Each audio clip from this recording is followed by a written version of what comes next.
la logique et la sagesse de Dieu.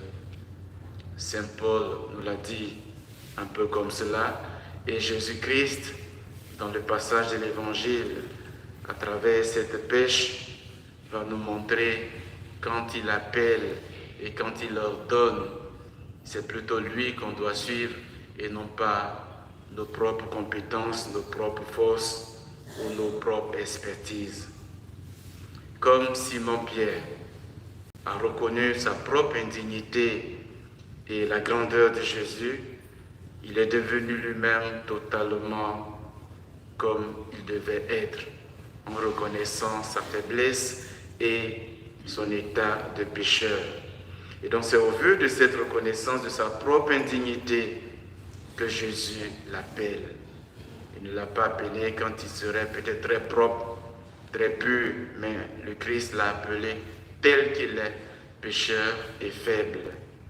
Et en quittant tout pour le suivre, pour suivre Jésus-Christ, Simon, Jacques et Jean nous montrent, mes frères et sœurs, que Jésus seul donne encore et toujours un sens à leur vie, un sens à nos vies.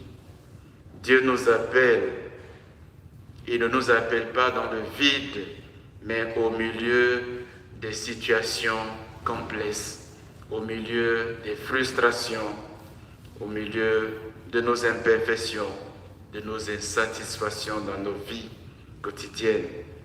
Et même quand nous pensons que nous sommes certainement des experts, des spécialistes en quelque chose, Dieu peut toujours nous surprendre.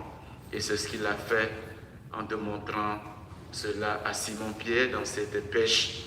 Lui, Simon, qui est un professionnel de la pêche, il a dit au Seigneur, nous avons peiné toute la nuit sans rien prendre. Mais Dieu est Dieu et Dieu va le surprendre. Et donc, Dieu nous surprend pour nous montrer que nous ne sommes pas si experts que nous puissions le penser. Et Dieu seul reste encore le maître de tout. Et c'est lui qui donne toujours un sens et une nouvelle direction à nos vies afin d'attirer encore à lui. Comme il le dit, je ferai de vous des pêcheurs d'hommes. C'est pour nous amener à attirer vers lui d'autres personnes pour qu'ils puissent partager cet amour gratuit et miséricordieux de Dieu que nous-mêmes nous avons aussi découvert.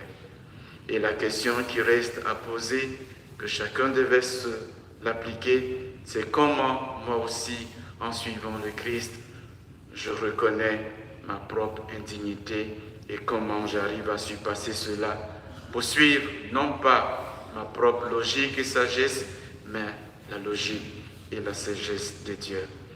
En méditant cette parole de Dieu, en ce jour anniversaire d'ordination, je pense que je m'y retrouve. Et je me souviens de cette parole que j'ai écrite sur mes cartes souvenirs. Et je le disais, Seigneur, je reprends, tu m'as appelé dans ma faiblesse à participer à ton mystère et je te chante ma reconnaissance depuis le 1er septembre 2001 et je ne cesserai de chanter cette reconnaissance à Dieu qui m'a choisi, qui m'a appelé, qui m'a aimé, qui m'a choisi tel que j'étais faible, pécheur, et pour me transformer, pour que je sois aussi à son œuvre, pour attirer des hommes et des femmes vers lui, lui seul qui donne un sens à nos vies, lui seul qui comble toutes nos attentes. Avec vous, prions-le en ce jour anniversaire. Demandons-lui de me donner un cœur bon, un cœur fidèle, un cœur sage pour l'aimer et le servir en mes frères et sœurs que vous êtes, non pas en suivant mes propres compétences, mes propres forces, mais en suivant toujours sa logique et sa sagesse divine. Amen. Amen. Sainte Anne et Saint Joachim, priez pour nous. Amen.